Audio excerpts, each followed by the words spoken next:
需一個絕症顛覆我生命。人從來行錯一步便罪成，如何徒手掩蓋罪證？漂白夢騙眼睛，面目這樣的冷靜，但熱血尚未平靜。問誰沒不可告人的一句，要生存就有眼淚，理想必須進取，不知道錯或對，到末日再處分判罪。蔓延着不可告人的心碎，要治愈無藥水，傷痕裏能勇敢走出去，人生捨不得告吹，留在身邊會是誰？ឲ្យតែ Robinson ឃើញខ្ញុំសុខចិត្តធ្វើគ្រប់យ៉ាងរឿងខ្លះត្រូវចេះបំភ្លេចយ៉ាខ្ញុំសម្រេចចិត្តហើយទេ project ឲ្យ Queenie ធ្វើបន្តបានដំណឹងលឿនមែនបំផ្លាញផតតាំងចោលអស់មានអារម្មណ៍ថាគេដឹងគ្រប់យ៉ាងជនប្រកបនឹងណាឆៃជីមឆៃហែកចូល server សន្តាគារមិនត្រឹមតែបំផ្លាញផតតាំងចោលថែមទាំងលុបចលនាផ្សេងទៀតធ្វើឲ្យប៉ះពាល់ដល់ការងារនៅក្នុងសន្តាគារអាជីន Vincent Counter ខាងក្រោម check in check out ពេលណាទៅស្ដារប្រព័ន្ធបានប្រព័ន្ធត្រូវបានបំផ្លាញទាំងស្រុងយើងកំពុងចាប់ជាជំស្ដារមិនដឹងថាប្រាប់ពេលជួបប៉ុណ្ណាទេប្រាប់ទៅ Counter បដូរប្រព័ន្ធកត់ត្រាមុនរសារប្រព័ន្ធឡើងវិញទប់បន្ទប់ស្នាក់ 60% Vincent យើងត្រឹមជាទីប្រឹក្សាក្នុងសន្តាគារបើចេញវិជាក្នុងការគ្រប់គ្រងត្រូវប្រាប់លោកជុំជាមួយលោកខុងជាមុនសិនឆាប់ទេទៅអូខេ Vincent លោកខំប្រាប់ថាបើមានហេតុការណ៍អាសន្នបើគាត់អនុញ្ញាតយើងក៏អាចប្រើលិខិតផ្ទេរអំណាចមកសញ្ញេបានអូខេលេខាប្រាប់ថាពួកគាត់ទៅ AL ពេលនេះនៅលើយន្តហោះតាក់ទងអត់បានប្រាប់ទៅគ្រប់ផ្នែកយើងបានទទួលការអនុញ្ញាតពីលោកខុងបើកើតគ្រប់ពិសេសធ្វើអ្នកមើលការខុសត្រូវខ្ពស់បំផុតក្នុងសន្តាគារគ្រប់ផ្នែកហើយស្ដាប់តាមបញ្ជាក្រុមអូខេ Vincent មិនតាន់ទទួលការអនុញ្ញាតបែបនេះមិនត្រូវច្បាប់ទម្លាប់ទេគ្មានពេលទេធ្វើការសំខាន់លើលទ្ធផលជំហានវាយ៉ាងម៉េចមិនសំខាន់ទេតែបើធ្វើបែបនេះលោកខំមានសិទ្ធិរើរឿងបងបើថៃយ៉ាងនេះបងធ្វើអីប៉ុន្តែបងមិនអាចឈរអបដៃមើលទេបងជឿថាលោកខុងក៏មិនយល់ស្របអ្នកចាប់បងសរសេររបាយការណ៍គាត់ចុះចុងក្រោយអះអាងថាខាងយើងមិនខុសទេប៉ុន្តែហៅឡូបងដំណឹងល្អមានការលឿនដឹកខ្លួនហើយ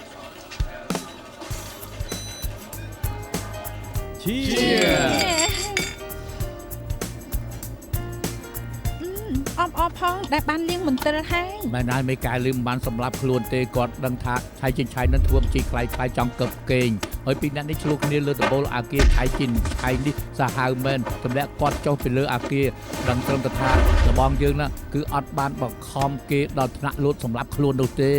តែលើកនេះដឹងច្បាស់ហើយថាឆៃចិនឆៃប្រើសន្តាគារសម្រាប់លាងលុយអាចបកស្រាយបានថាហេតុអីទៅបញ្ជីសន្តាគាររញ៉េរញ៉ៃមានប្រយោជន៍ដល់ការកែសម្រួលរចនាសម្ព័ន្ធសន្តាគារ Vincent រឿងដែលបានកើតឡើងប៉ះពាល់ដល់ការគ្រប់គ្រងសន្តាគារតែលោកឃ្លាការងារបានយ៉ាងល្អធ្វើឲ្យលោកខុងពេញចិត្តល្អមែនទែនឯងដែរណាមកឯងទៅវៀតណាមរកបានផោះតាំងដែលឆៃជីនឆៃលៀងលុយពិតជាប្រកែពិតមែនលើកនេះប៊ីយកជីវិតទៅបោះចោលតែបើលើកក្រោយមាន project សបាយបែបនេះទៀតកុំភ្លេចប្រាប់ខ្ញុំឲ្យសោះហេកុំភ្លេចខ្ញុំដែរខ្ញុំក៏ជួយបានច្រើនដែរបាននាងមិនប្រហែសម៉ែក៏មិនត្រូវកាយចាប់បានឲ្យយកទៅចោលនៅព្រៃអូសៀនហេខ្ញុំបន្លំធ្វើអ្នកទេសចរដោយសឹងអីតែមានអ្នកខ្លាំងបន្លំធ្វើគូស្នេហ៍មិនដូចបាននាងពូកែណាលើកក្រោយធ្វើប្តីប្រពន្ធនឹងគេទៅគ្មាននរណាជាបន្ទុកនរណានោះទេគ្រប់គ្នាធ្វើបានល្អបានផុសតាំងមកវិញត្រូវហើយ CK ភ្លេចសរសើរម្នាក់ហើយអ្នកណាគេលើកនេះខ្ញុំពេញចិត្តស្នាដៃឯម៉ែគ្រប់គ្នាមានស្នាដៃសមនឹងបានរង្វាន់ CK សូមបងណាបំណាច់ឆ្នាំច្រើនតែប្រកបណាស់ខ្ញុំមិនយកព្រៀបលើបុគ្គលិកឆ្នាំនោះទេត្រូវតែបានទាំងអស់គ្នាមកជុលកែជុលកែ CK ខ្ញុំមិនរំពឹងបុណ្យបំណាច់ឆ្នាំទីគ្រាន់តែចង់ឲ្យលោកអនុញ្ញាតឲ្យខ្ញុំមានចំណែកក្នុងប្រជិតសន្តាគារជាពិសេសពេលសន្តាគារនៅក្នុងសភាពនេះខ្ញុំមានផែនការដើម្បីទប់ទល់មិនបាច់ទេព្រោះផែនការទប់ទល់ខ្ញុំបានគិតទុករួចទៅហើយក៏ប៉ុន្តែថាមិនត្រូវគំនិតរបស់ខ្ញុំអាចនឹងល្អជាងដែលមកស្ដាំទោះជាផែនការនាងល្អប៉ុណ្ណាតែសំខាន់បុគ្គលិក ដូរព្រឹកដូរល្ងាចវាមិនសំខាន់នោះទេខ្ញុំមិនបានបបាក់នាងទេគឺគ្រាន់តែតាំងចិត្តធ្វើការ ពេលនេះខ្ញុំមានច្រើនប្រជែងស្អែកនឹងពិគ្រោះជាមួយ CK ថាគួរឲ្យទៅអ្នកណា បានន័យថាបានឡើងតំណែងទីបំផុតក៏ខ្លាចជារបស់នាងរឿងការងារទុកនិយាយគ្នាស្អែកទៅថ្ងៃនេះពួកយើងមានកម្មវិធីជប់លៀងពួកយើងត្រូវតែសប្បាយអស់ដៃមក Cheers ឈេ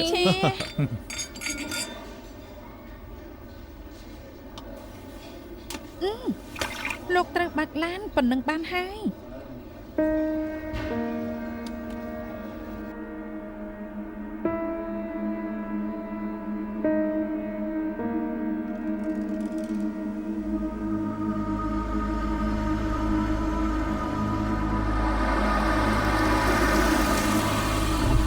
មិនបានយកឡានមកទេចាំខ្ញុំជូនទៅ ខ្ញុំនៅចាំ Vincent ថ្ងៃស្អែកជួបគ្នាបាយ បាយ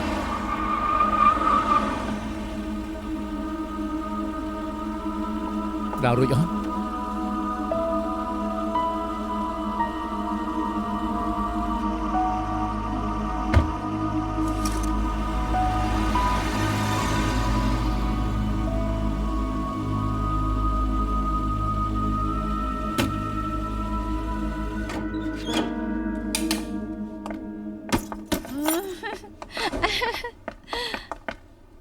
មកគួយសិនទៅ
Alo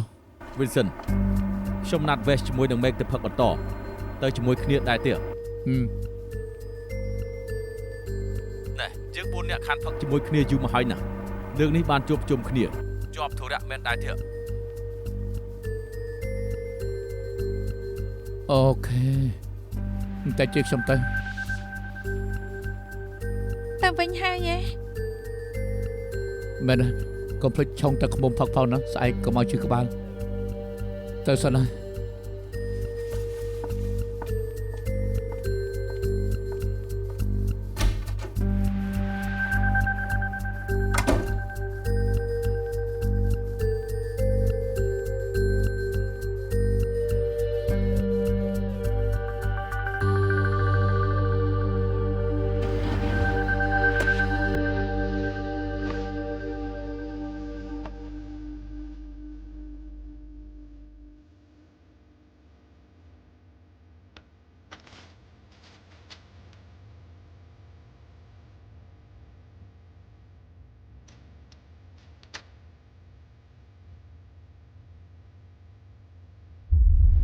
បងស្រី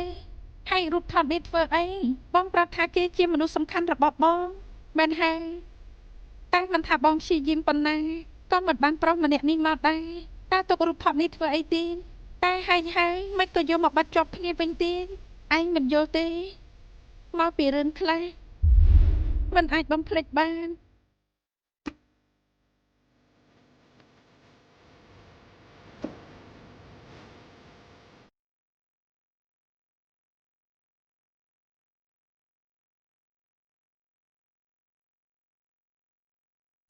អាយមិននិយាយច្រើនទេត្រូវតែពីនៃ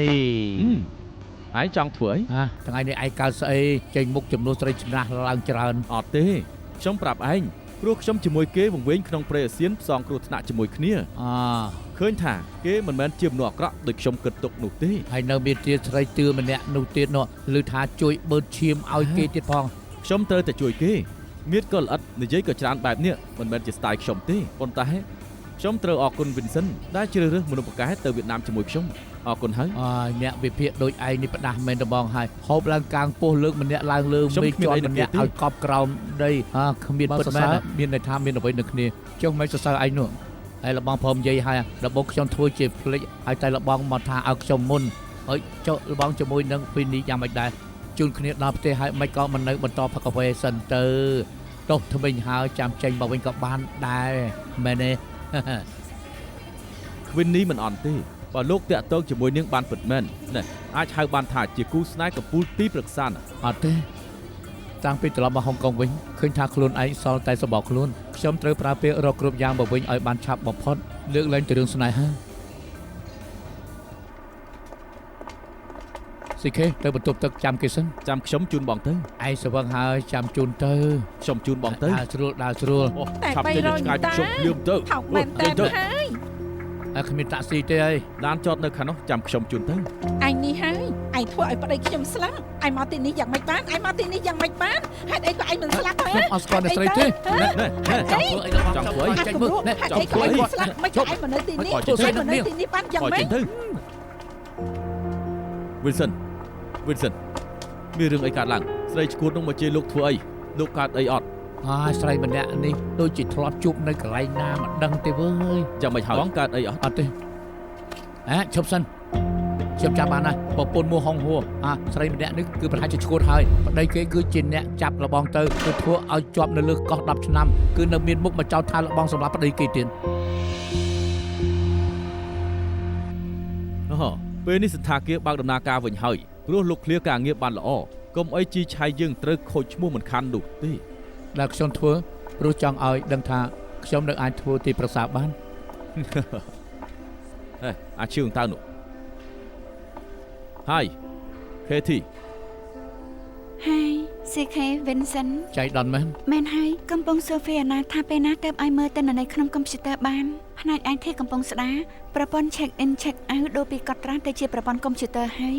តែទិន្នន័យដែលឆៃជិនឆៃលុបចោលត្រូវប្រើពេលបន្តិចទើបស្ដារយកមកវិញអស់អូខេស្ដារបានហើយប្រាប់ខ្ញុំផងអូខេហើយ Katie CK លបងខ្ញុំឃើញឯងលួចមើលពីចម្ងាយមានអីចង់និយាយខ្ញុំដឹងអាសយដ្ឋានស្រីមកហើយមិនរឿងសំខាន់ខាងចំនួនទេនិយាយទៅតាំងពីម៉ូហុងហូននេះស្លាប់អាលៀនប្រពន្ធគេនៅវៀតណាមបន្តមិនបានទេក្រោយមករៀបការអ្នកហុងកុងឲ្យមកនៅហុងកុងជាមួយគ្នាតែប្តីថ្មីរបស់នេះតែងធ្វើបាបនាងចុងក្រោយក៏បែកគ្នាស្រីគ្មានទីពឹងធ្លាក់ខ្លួនបែបនេះក៏ខ្លាចជាស្រីលក់ខ្លួនត្មងទៅអញ្ចឹងតើបានជាគុំខ្ញុំខ្លាំងណាស់តែត្រូវទៅជួបឧបសគ្គជាច្រើនបន្ទោះអ្នកផ្សេងក៏មិនចម្លែកដែរហេ Vincent សមអាស័យឋានគេបានទេទោះប្តីគេធ្លាប់ចាប់ខ្លួនបងពិតមែនតែគេលំបាកយ៉ាងនេះខ្ញុំចង់យកលុយទៅឲ្យគេត្រឡប់វៀតណាមក៏ល្អដែរបើលបងទៅរកផ្ទាល់មិនល្អទេល្អណាស់ជួយទៅរកគេផ្ញើគេផង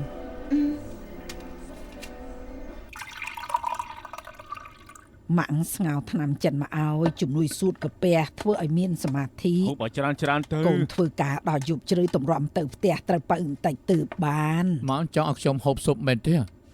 ទុកនៅផ្ទះក៏បានដែរតែដល់ផ្ទះខ្ញុំនឹងកម្ដៅហូបមិនបាច់យកមកដល់ទីនេះទេអេ Vincent សន្តាគារឯងលំដាប់ផ្កាយ5អាយ៉ាអ្នកបងខ្ញុំត្រឹមតែជាទីប្រឹក្សាខ្ញុំមិនមែនជាបុគ្គលិកអ្នកបងចង់បានកាត VIP ខ្ញុំជួយមិនបានទេបន្ទប់ប្រជុំធំដល់ថ្នាក់នេះតំណែងឯងច្បាស់ជាមិនធម្មតាទេគ្រាន់តែហាមាត់បន្តិចរឿងអីមិនបានកាត VIP នោះអូនក៏មករពលអីបងអាក់ខ្ញុំរហូតយកមកឬអត់អត់ទេហើយនេះជាស្អីយកចេញមកមានអ្វីមិនទេមិនជួយទេចេញឆ្ងាយទៅVincent ពេលនេះឯងធូធាហើយប្រាសិតតែ brand name អនាគតល្អឯងធ្លាប់គិតដែរទេចង់ឲ្យម៉ាក់រស់នៅសនុកជាងនេះបន្តិចនៅផ្ទះធំអូននិយាយស្អីនឹងបងចង់ឲ្យម៉ាក់នៅជាមួយជូនដល់ថ្ងៃស្លាប់ណាមិនងាយស្លាប់ទេតាមពិន10ឆ្នាំមកហើយខ្ញុំមិនដែលបានមើលថែម៉ាក់នោះទេខ្ញុំចង់ឲ្យម៉ាក់រស់នៅបានសនុកនេះមើលទៅខ្ញុំនិយាយទៅមើល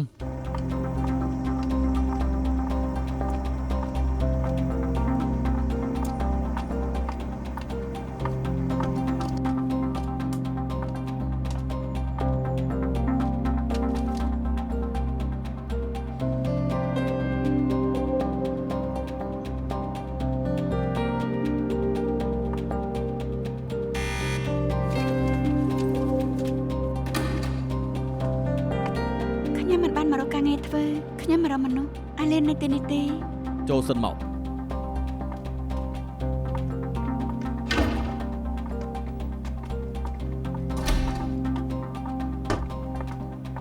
អាលៀនគេនៅណា គេណាបើមាន3នាក់មិននឹងសប្បាយទៅ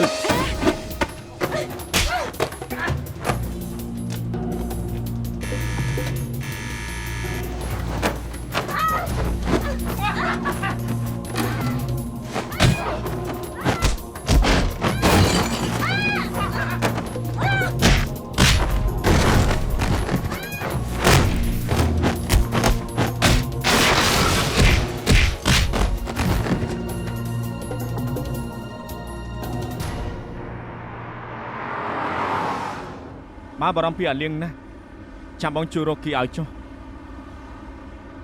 ម៉ែនេះប្រុសម្នាក់នេះប្រាប់ថាអាលៀនបានលុយហើយក៏បាត់ទៅបងបដៅគេដល់ថ្នាក់ហ្នឹងគេមិនហ៊ានកុហកទេ បាត់ទៅមែនទេ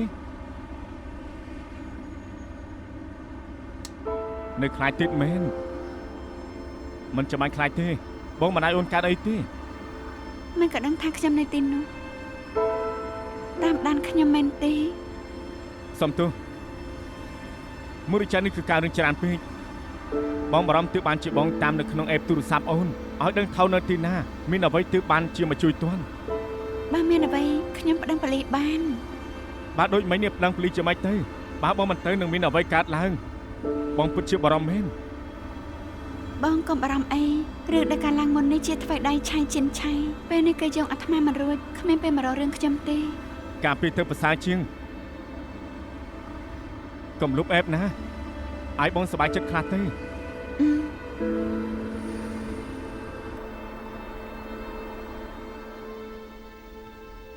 ហើយក៏ចង់មើលហ្វាល់ទាំងអស់នេះម្ល៉េះ តាមពិតបងក៏ទៅដឹងថាវាពាក់ព័ន្ធនឹងការងារដែលបងកំពុងធ្វើដែលខ្ញុំមកនៅក្នុងសន្តាគារព្រោះតែលោកខំសង្ស័យមករហូតថាកងត្រាបដែលចេញពីសន្តាគារមានបញ្ហាទាំងអស់គាត់ចង់សើបដឹងថាមានអ្នកចេតនាធ្វើបែបនេះព្រោះចង់បានផលប្រយោជន៍ឬអត់ អូនទៅធ្វើអ្វីនៅសន្តាគារ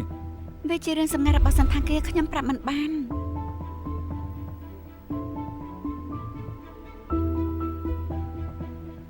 ខ្ញុំមិនគួរសង្ស័យជឿទេ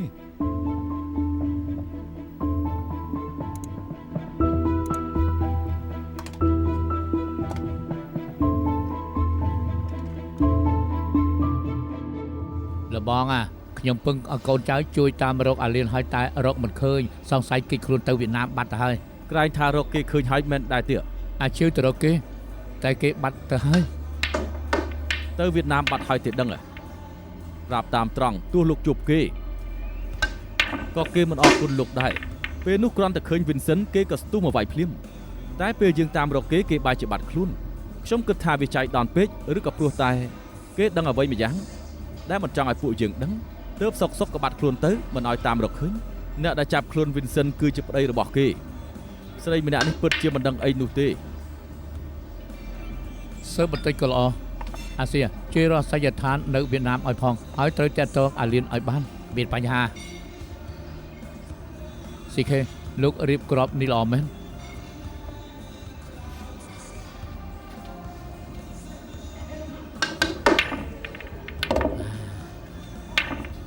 អស្ចារ្យ វ៉ាវលបងអស់ចាមមែនតើតែខ្ញុំអាចកែបាន ល្អអស្ចារ្យ ស្អែកពេលចុះកងត្រាហើយត្រូវបញ្ជូនមនុស្សទៅមើលខុសត្រូវ project របស់ក្រុមហ៊ុន Agin ខ្ញុំចង់ប្រគល់ឲ្យ Vincent project សន្តាគារមិនទាន់ចប់ទេរកការងារថ្មីឲ្យគេធ្វើទៀតហើយមែនទេ ពេលនេះសន្តាគារចូលកម្មសិទ្ធិប្រកបដីតាមសមត្ថភាព Vincent ខ្ញុំជឿថាគេធ្វើបាន នាងមើលតាមបទពិសោធន៍ការងារគិតថាគេធ្វើបានគ្រប់យ៉ាងឬប្រើអារម្មណ៍ខ្លួនឯងទើបគិតថាគេធ្វើបានគ្រប់យ៉ាង CK ហេតុអីលោកនិយាយបែបនេះមើលតែលោកដូចមិនចង់និយាយការងារថ្ងៃក្រោយចាំនិយាយក៏បាន Queenie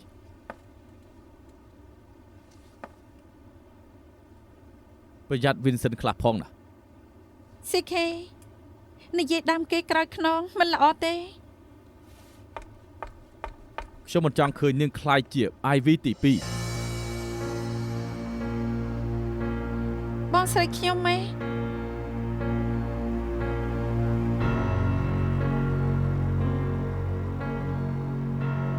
មុនពួកគាត់ធ្លាប់តាក់ទងគ្នា គេអត់បាននិយាយប្រាប់នាងទេ ខ្ញុំធ្លាប់ឃើញរូបគូរបស់ពួកគាត់បងប្រាប់ខ្ញុំថា Vincent ជាមនុស្សសំខាន់របស់គាត់តែពេលនោះគាត់គ្មានក្តីសុខទេទើបខ្ញុំមិនបានសួរទេ នៅជាមួយអ្នកមានប្រពន្ធហើយឲ្យមានក្តីសុខបានយ៉ាងម៉េចទៅខ្ញុំធ្លាប់ប្រាប់ Ivy ឲ្យចាក់ចែងពី Vincent ហើយតែចម្លើយដែលទទួលបានគឺ Vincent សន្យាថានឹងលែងគ្នាជាមួយប្រពន្ធគេហើយប្រាប់តាមត្រង់ចុះមនុស្សប្រុសដែលមានប្រពន្ធហើយគឺសុទ្ធតែប្រើពាក្យកុហកបែបនេះទាំងអស់ Ivy នេះពិតជាល្ងងមែនទែនមិនគួរល្ងងដល់ថ្នាក់ជឿសម្ដីស្រួលៗ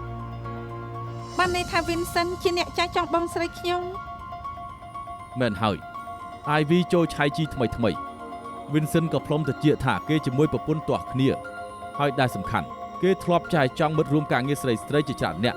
ខ្ញុំទទួលស្គាល់ថា Ivy ជាមនុស្សធ្វើការបកកែ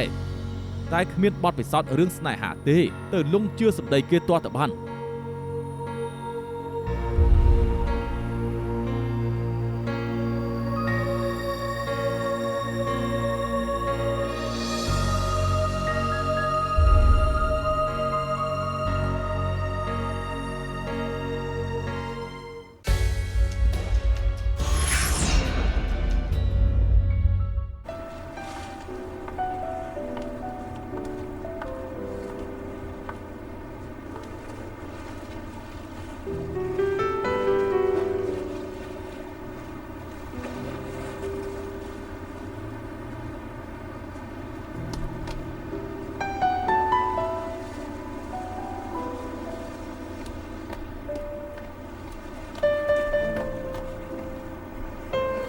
ហើយ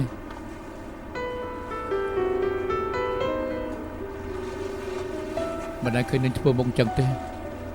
មានរឿងអីកើតឡើងទៅ លោកជាមួយ Ivy យាយឈីងពាក់ព័ន្ធគ្នាយ៉ាងម៉េច Ivy នេះឈ្មោះយាយឈៀវយាយឈីងនេះត្រូវជាអ្វីនឹងគេ គាត់ជាបងស្រីខ្ញុំ Ivy ជាបងស្រីនាង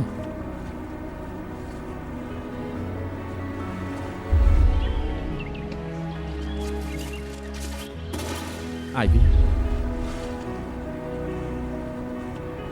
ហេតុអីបានជាស្ងាត់លោកធ្លាប់តាក់ទងជាមួយគាត់មែនទេ មែនខ្ញុំជាមួយបងស្រីនាង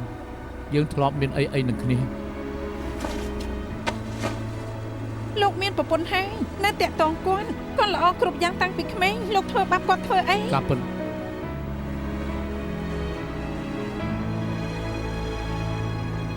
មែននាងនិយាយត្រូវមកពីខ្ញុំចាត់ចែងមិនបានល្អធ្វើឲ្យគេរបួសធ្ងន់ធ្ងរ បងខ្ញុំជាសាច់ញាតិតែម្នាក់របស់ខ្ញុំពេលនោះគាត់គ្មានក្តីសុខទេគាត់ឈឺចាប់ណាស់ព្រោះលងស្រឡាញ់ប្រុសដែលផ្ដល់ក្តីសុខឲ្យគាត់មិនបានដូចលោក ខ្ញុំសុំទោសផងខ្ញុំសុំទោសចាត់ទុកថាខ្ញុំធ្វើខុសចំពោះគេចឹង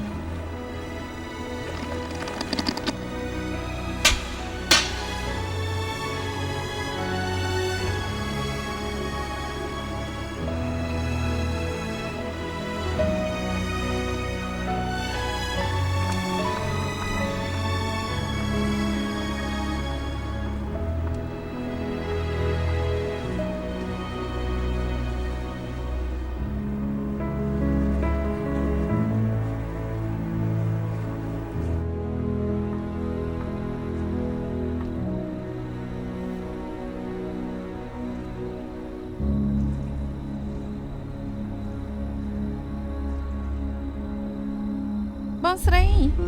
ហើយរូបថតនេះធ្វើអីមិនថាបងព្យាយាមប៉ុណ្ណាក៏មិនបានប្រុសម្នាក់នេះមកតែទុករូបថតនេះធ្វើអីទៀតតែហើយមិនក៏យកមកបាត់ជាប់គ្នាវិញទៀតមកពីរឿងខ្លះមិនអាចបំភ្លេចបានអេលោកឈ្មោះអីដែរ អ៊ីសឹងដកដង្ហើមយឺតកុំឲ្យប្រឹងដើរយឺតដើរយឺត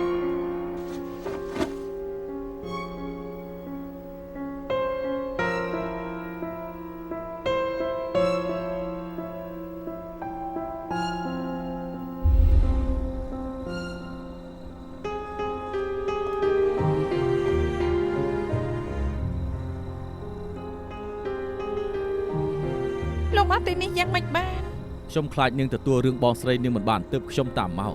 អរគុណហើយ មិនខឹងទេមែនទេអើយលើលោកនេះមនុស្សអាក្រក់មានច្រើនណាស់យ៉ាងណាក៏ត្រូវតែជួបខ្លះដែរតែបើអាចដកខ្លួនទាន់ក៏ទុកថាសំណាងល្អណាស់ដែរ ស្មានមិនដឹងថាគេជាមនុស្សបែបនេះ បងស្រីនាងប្រហែលជាមិនចង់ឃើញនាងដើរតាមកន្លងចាស់គេអ្នកដែលគួរអាណិតបំផុតគឺ KT អើយគេមិនដែលដឹងរឿង Vincent ជាមួយនឹង Ivy ទេ Vincent គេមកវិញហើយក៏សុំជាគ្នាហើយប្រាប់តាមត្រង់ប្រុសបែបនេះអាត្មានិយមណាស់ពូកែធ្វើបាបស្រីនៅក្បែរខ្លួន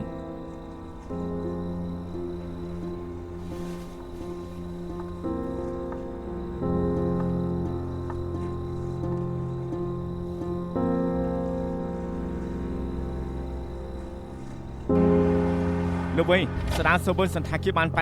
80% បានដែលលោកប្រាប់គឺបើកបានហើយ ម៉ែកបើកកុំព្យូទ័រហើយជួយមើលឯកសារដែលស្ដារមកបានរកឃើញហើយ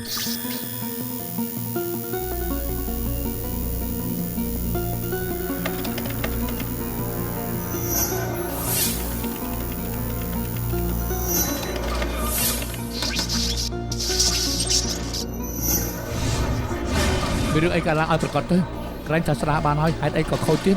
ខ្ញុំគិតថាមានអ្នកប្រើវីរុសប្រភេទថ្មីបំផ្លាញប្រព័ន្ធកុំព្យូទ័រ server សន្តាគារវីរុសនេះគឺសាហាវណាស់វាលោក file ឆៃជិនឆៃតែប៉ុណ្ណោះខ្ញុំគិតថាបើនឹងកើតហើយណា មានតែ file របស់ឆៃជិនឆៃតែប៉ុណ្ណោះដែលបានឆ្លង virus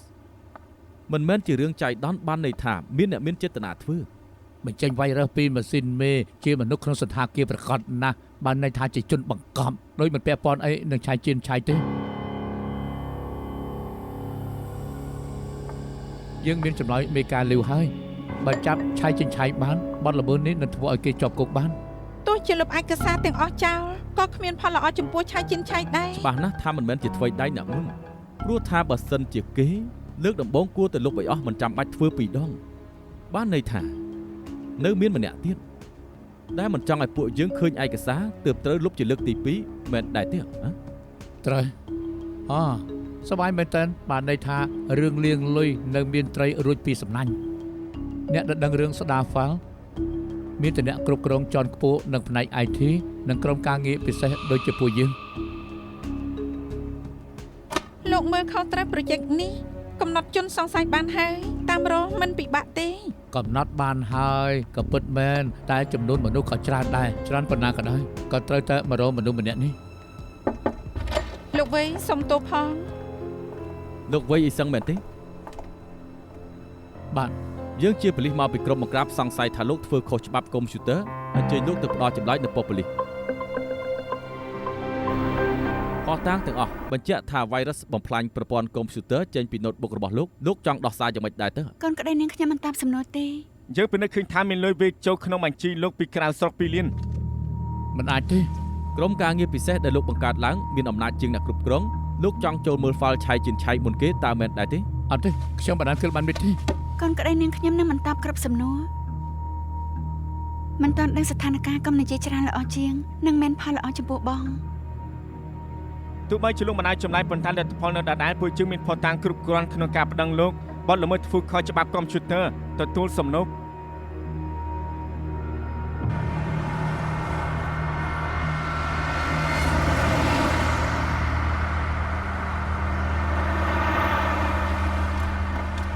មិនឆាយប៉ូលីសថាមិនខ្លះ ប៉ូលីសមានផលតាំងប្តឹងហើយស្ថានភាពមិនល្អ អូយឈួតទេអីតបងមិនធ្វើអញ្ចឹងទេប៉ូលីសធ្វើការយ៉ាងម៉េចនឹងប៉ូលីសធ្វើការតាមផុតតាមតែខ្ញុំក៏មិនបានធ្វើអីដែរទៅផ្ទះវិញមិនបាច់ប្រាប់កូនទេបងមិនចង់ឲ្យកូនបារម្ភ កុំបារម្ភអីជឿឆៅនៅក្មេងគេមិនដឹងអីទេខ្ញុំក៏មិនចង់ឲ្យកូនជឿច្រឡំលើប៉ាដូចគ្នា អូនក៏មិនចាំបាច់បារម្ភដែរបងមិនដេចទេទៅផ្ទះមុនហើយបាយបាយ ឡានចតនៅខាងនោះ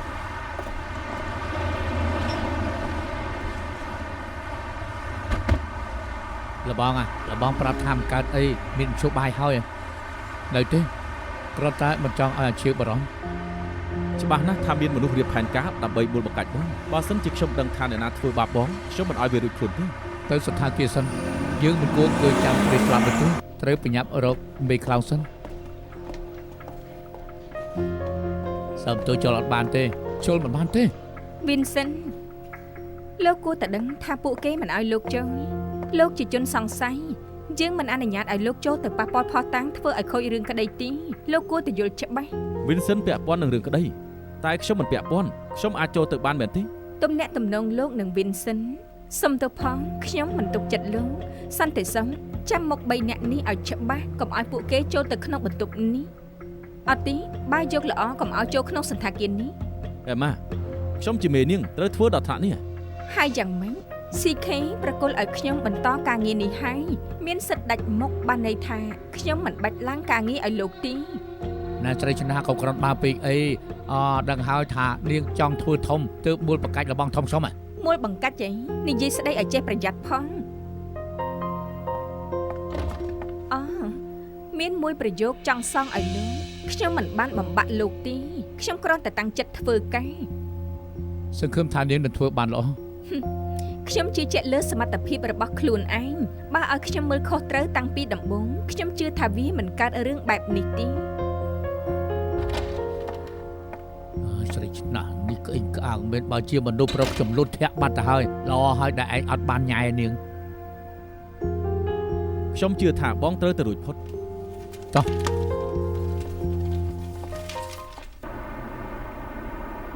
លោកគួន លោកគួន ហើយមកពីខ្ញុំស្រឡាញ់មិត្តពេកដឹងច្បាស់ហើយថា Vincent ចរិតមិនល្អតែគិតថាគេប្រកែកធ្វើការចុងក្រោយធ្វើឲ្យខូចឈ្មោះឆៃជីនឆៃឲ្យទាល់ទៅបាន សុំទោសលោកខុងមិនពេញចិត្តយ៉ាងខ្លាំងដែលសន្តាគារខាត់បងយើងអាចត្រូវប៉ះប៉ូវគេខ្ញុំក៏ត្រូវទទួលខុសត្រូវព្រោះខ្ញុំអ្នកអះអាងថាប្រគល់ project ឲ្យ Vincent ធ្វើ ហើយនាងទើបតែស្គាល់គេមិនស្គាល់ធាតុពិតគេនោះទេតែខ្ញុំស្គាល់គេយូរមកហើយនៅតែត្រូវគេធ្វើបាបទៀតហើយនិយាយទៅអ្នកដែលគួរអាណិតគឺ KT គិតថា Vincent ជាមនុស្សល្អខំទៅជួយឲ្យពេញទំហឹងពេលមកដល់ហុងកុងក៏សម្ដែងធ្វើជាប្រពន្ធហើយ KT មិនដឹងថាប្តីមានសហាយហើយនៅតែគិតថាខ្លួនឯងគឺជាអ្នកខុសប្រាប់តាមត្រង់ចុះ KT រៀបការថ្មីហើយប៉ុន្តែ Vincent នៅតែតាមញាស់នាងទៀតហើយនៅបោកប្រាស់ KT ថែមទៀតខ្ញុំឈឺចាប់ចំនួននាងមែនទែនហើយ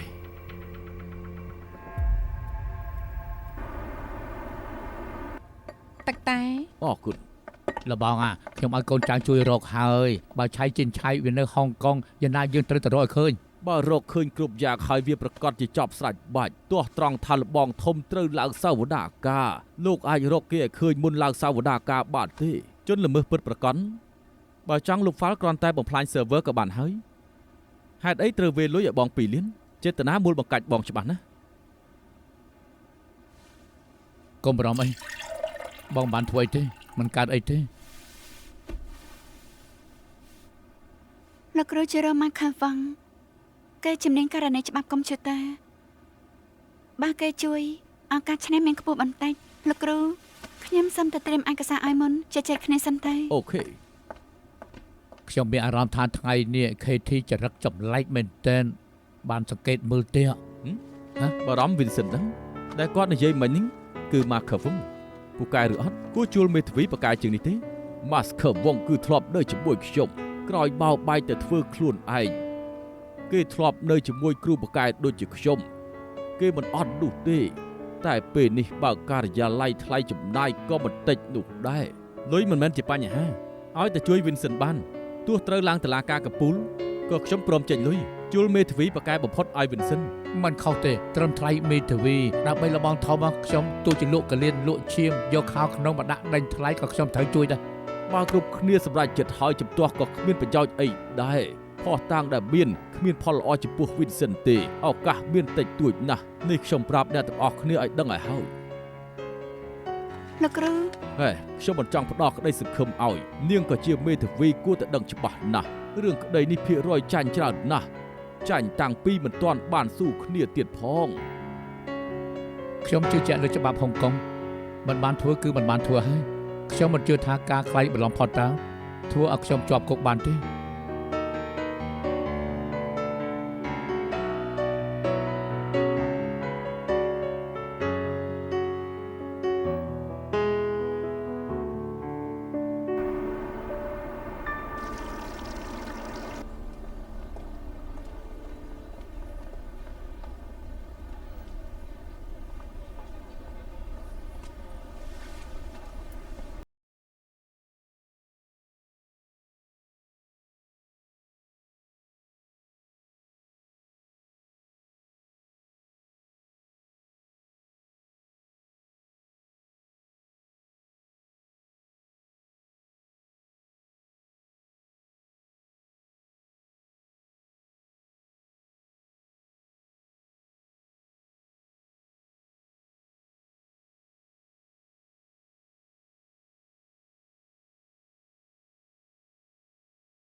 សម្រាប់មនុស្ស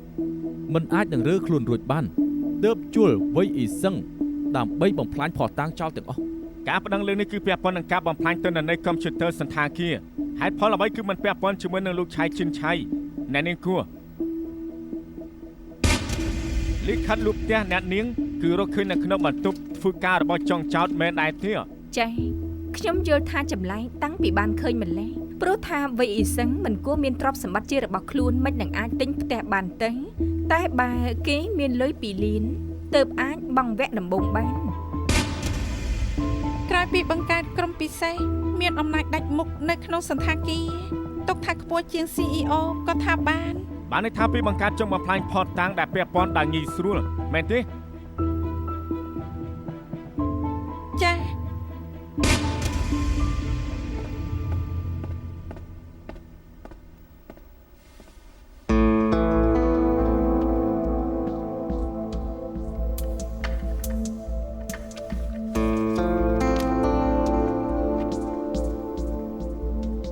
អ្នកនាងរួនពេលកូនក្តីរបស់ខ្ញុំលោកវ៉ៃអ៊ីសឹងគឺសម្រាប់បង្កើតក្រុមពិសេសអ្នកនាងក៏នៅដែរមែនទេ ចា៎ អ្នកនាងនៅក្នុងនាមជាអ្វីទៅ ខ្ញុំជួយលោកខុងណែនាំរឿងច្បាប់ដល់សន្តាគារ អ្នកនាងជួយរៀបរាប់ព័ត៌មានលម្អិតដែលកើតឡើងនៅពេលនោះបានទេ កាលនោះហេតុការណ៍អាសន្នបុគ្គលិកស្រីម្នាក់ប្រាប់ថាលោកខុងធ្លាប់ផ្ទេរសិទ្ធិឲ្យលោកវ៉ៃអ៊ីសឹងបើមានហេតុការណ៍អាសន្នបានលោកខុងអនុញ្ញាតក៏ឲ្យប្រើលិខិតផ្ទេរអំណាចមើលខុសត្រូវសន្តាគារបណ្ដោះអាសន្នតែវ៉ៃអ៊ីសឹងឲ្យមនុស្សទេរលោកខុងដើម្បីសុំអំណាចបង្កើតក្រុមគ្រប់គ្រងពិសេសតែគួរឲ្យស្ដាយពេលនោះលោកខុងកំពុងនៅលើយន្តហោះទៅ LA នៅពេលនោះมันអាចតាក់ទងបានដូច្នេះតែវ៉ៃអ៊ីសឹងបង្កើតក្រុមគ្រប់គ្រងពិសេសដោយមិនបានទទួលការអនុញ្ញាតពីលោកខុង ហើយអ្នកនាងបានប្រើនាមជាមេធាវីណែនាំច្បាប់ដល់គេឬទេ ណែនាំហើយខ្ញុំបានប្រាប់គេថាធ្វើបែបនេះខុសច្បាប់ទម្លាប់តែគេនៅតែអះអាងចង់ធ្វើ ហើយអ្នកនាងបានណែនាំអ្វីផ្សេងអត់ដូចជាឲ្យកូនក្តីខ្ញុំធ្វើរបាយការណ៍ដើម្បីបញ្ជាក់ថាត្រូវច្បាប់ទម្លាប់ដែរអត់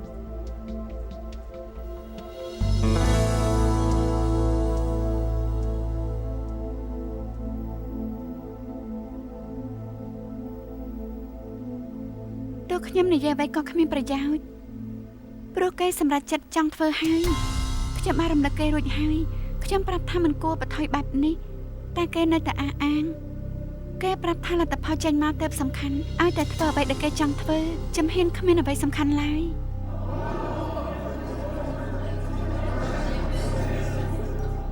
ខុសប្រក្រតីហើយមិនបានជាគាត់និយាយអញ្ចឹង ត្រូវហើយនិយាយបែបនេះអាចធ្វើឲ្យលបងយើងស្លាប់បានសាស័យហេតុអីសម្ដីអ្នកនាងពេលនេះខុសពីចម្លើយលើកមុន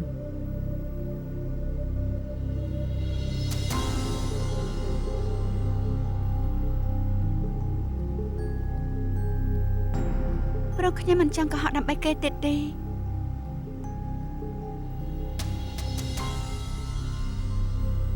ទោះខ្ញុំមិនយល់ស្រាប់ជាមួយទង្វើគេប៉ុន្តែខ្ញុំយល់ខ្ញុំដឹងថាគេធ្វើបែបនេះធ្វើអីគេត្រូវចោទចាប់ខ្លួនត្រូវជាប់ឃុំលើកោះឡើង10ឆ្នាំ10ឆ្នាំពេញពេលមកដល់ហុងកុងគេគ្មានសល់អ្វីឡើយទ្រព្យសម្បត្តិគ្មានសល់តួនាទីការងារគ្មានសល់គ្មាននៅសល់សំបីតែគ្រួសារពេលនេះគេសល់តែខ្លួនពិតមែនតែគេនិយាយថាឲ្យតែបាត់របស់ដែលបាត់បង់មកវិញគេនឹងធ្វើគ្រប់មធ្យោបាយទោះជាខុសនឹងច្បាប់គេក៏ត្រូវធ្វើ ហេតុអីនិយាយបែបនេះ នេះនិយាយពីអី ជិះគិតដែរចង់អីសួរស្ដាប់មែន បង ទេ សុំឲ្យនេះមិនគ្រប់គេសោះដំបងហើយនេះនិយាយកុហក តែមែនហើយ អ្នកបងនិយាយបែបនេះមិនអាចធ្វើឲ្យគាត់ស្លាប់បាន មែនហើយ ជាវអ៊ីសឹងល្អជាមួយ តែបានជារបស់ជិះចឹង បែប មែ នេះ នតែម្ដងហើយ ទាំងអស់គ្នាសូមស្ងាត់សិន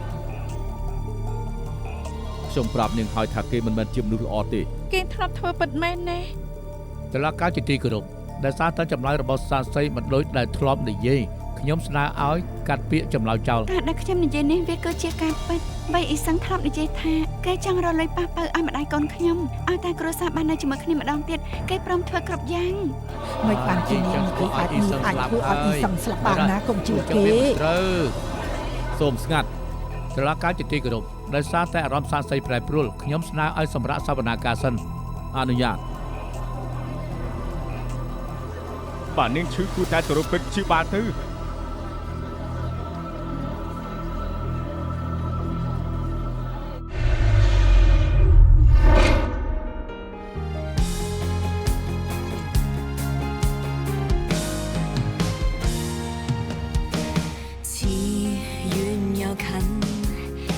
發生中發生，猶豫着你與我不相襯，垂頭便是氣消沉。然而在暗處有一把聲音，催促我加點信